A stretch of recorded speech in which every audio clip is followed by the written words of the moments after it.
Hey everybody, Earle Harrison from Hymns Incorporated here, talking to you from what I affectionately refer to as the dungeon. That is my unfinished basement in Columbia Heights, Minnesota, where as I record this video, we are experiencing record low temperatures and record snowfalls. So lucky us, huh? Cause for the blues. Yeah.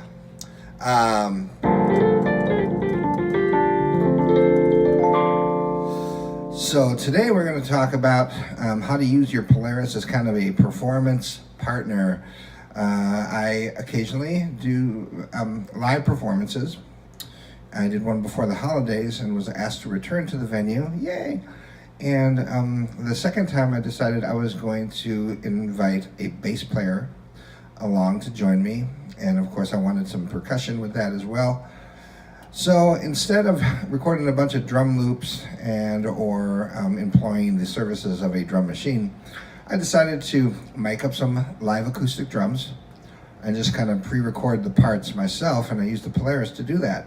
Now mind you, I did not use the microphones, even though it's a good option for some types of recordings, but acoustic drums, a little bit loud for that, and it immediately would overload the inputs of those microphones. So what I did instead is I ran a snake out to, and that is a long cable with a patch bay on the end out to my drums, and just like in the old days when I was working in the recording business, I mic'd up some drums and just kind of threw a hodgepodge of drums on the kit. And I have a kick drum mic, and I've got like a condenser mic hanging from the ceiling, and one on the snare drum, one on the floor tom, and the condenser mic on the ceiling picked up everything else, you know, the high toms, the cymbals, and so forth.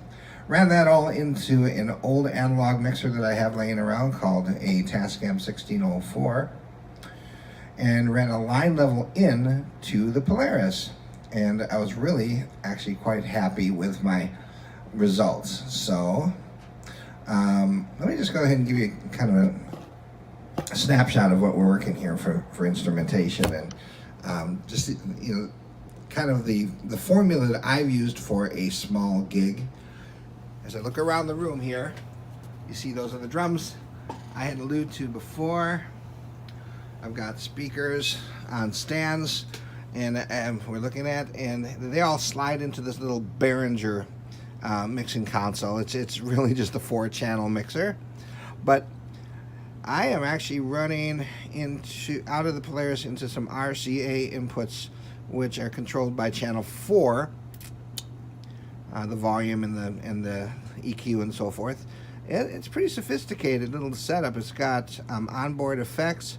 It also has a 5-band graphic EQ, and those speakers slide right into the main unit, or the bass unit, to form kind of a suitcase, so you can just basically pick up your PA system and walk out the door with it. The keyboard that I'm using is called an SV, stands for Stage Vintage 1, and I'm panning across the controls on the front, and those of you who are light dependent can see that I have nothing resembling any digital display on the keyboard. It's all buttons, switches, and dials. And what I love about this keyboard is that it allows me to just dial up sounds very quickly just by pressing the preset button. So if somebody says, "Hey Earl, I need a really nice clav sound," I can bring up the clav, a little swirly clav sound, maybe some string pad. Maybe we're looking for a little Hammond B3 action. Okay, and so that's the keyboard I'm using. It also has a pretty decent electric piano sound, and I really like the piano sound. So those are all the basic sounds that we can use, and you can see that perched majestically on top of my SV1, just in front of the music rack, is my Polaris, which is what this is all about. So I'm just going to go ahead and return. Oh, let me show you one more piece of equipment that is all kind of part of the formula here. This is called a Harmonizer Singer 2, and it is a vocal harmonizer. So we've got three dials at the top. It's really intended for guitar players to plug the guitar into it and then cue off the chords that are being played, but it works just as well, almost as well, with a keyboard. So we've got the way to adjust our intervals, which is notched. You've got 8 different choices for the different types of harmonies that you can do, whether it's a third above, whether it's a sixth below, whether we've got one voice above, one voice below, one voice an octave above, so forth. Some really good choices. This dial here in the middle adjusts kind of the wetness of the effect. And the effect is both the harmony and the reverb that can be controlled with this last dial here. All the way to the left, reverb is off. I think I've got a small room selected now. What I like about this device is that it basically will sit nicely on your pedal board. You know, if you've got some other pedals that you use. And the switch, by default, it's a on-off, so you press it once, harmony is engaged, press it the second time, and it is off. But that was really difficult for me because I never knew when the thing was turned on, which could be disastrous in performance. All of a sudden you're singing and you've got, you know, or you've got the harmony on when you didn't intend to have it on.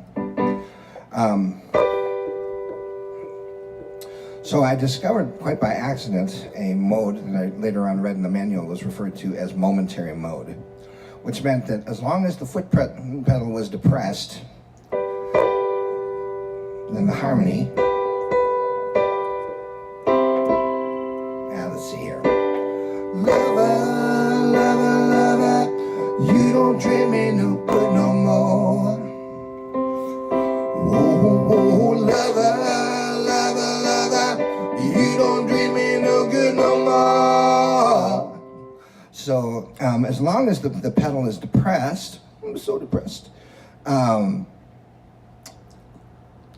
harmony is engaged, and that solves that problem, because as long as I'm not pressing down on the foot switch, I know that the harmony is not engaged. But it also allows for some really detailed and intricate harmonies with yourself, so you can just basically press on and off and go back and forth between being one voice and being multiple voices. So that's that.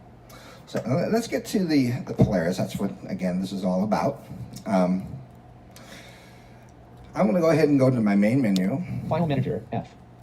And on February 22nd of this month, I did a couple sets at a place called Miller's. It's a little neighborhood corner bar.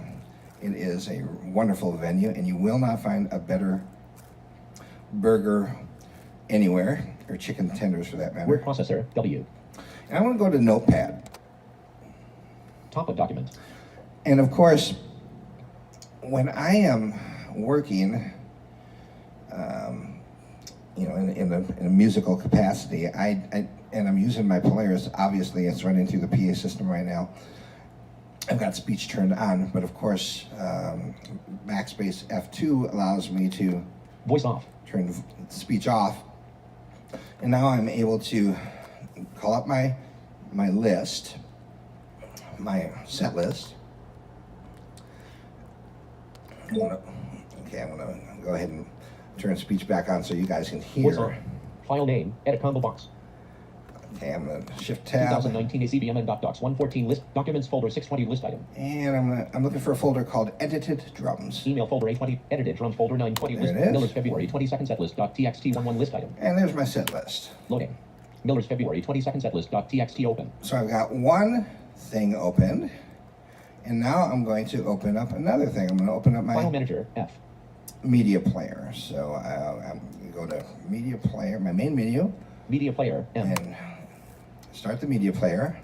Title. Track 1. Lido Shuffle MP3 Stop Static Box. And the last song that I had pulled up here, probably the last one I rehearsed, was one called Lido Shuffle, which of course is just, again, I just pre-recorded some drums as just as one of the songs that we recorded.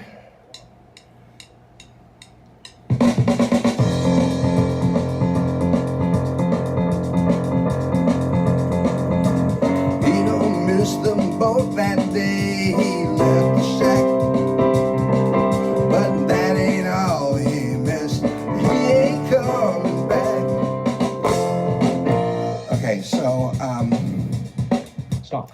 I'll stop that. Track 1. Lido Shuffle MP3 Stop Static Box. And if I just kind of go back and forth, I can just like I was on the computer pressing Alt-Tab, I will press F2, F3, which is the equivalent command to Task name. File Alt-Tab. Manager. Flash disk 1 3 list items. So I've got File Manager, which I could close, Task name. Notepad. and Notepad. So I do close File Manager when I am working. So all I am Alt-Tabbing, if you will, between are the Notepad and my media player. So let's see what else we have in the Notepad here. I see that we ended the night on a song called Smooth by Santana and Rob Thomas. All right, let's just for sake of demonstration show you how fast I can switch. I see that track number 7, or the 7th song in the set, was Easy by the Commodores. So I'm going to switch back over there. Task name. Media player. Back over to Title. media Track 1. Lido player. Shuffle MP3 Stop Static Box. And calling up one of my drum sounds is as easy as pressing Enter O.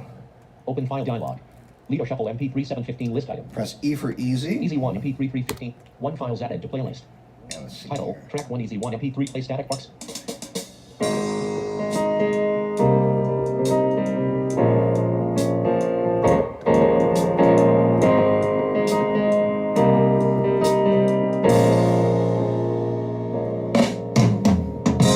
I know it sounds funny, but I just can't stand the pain.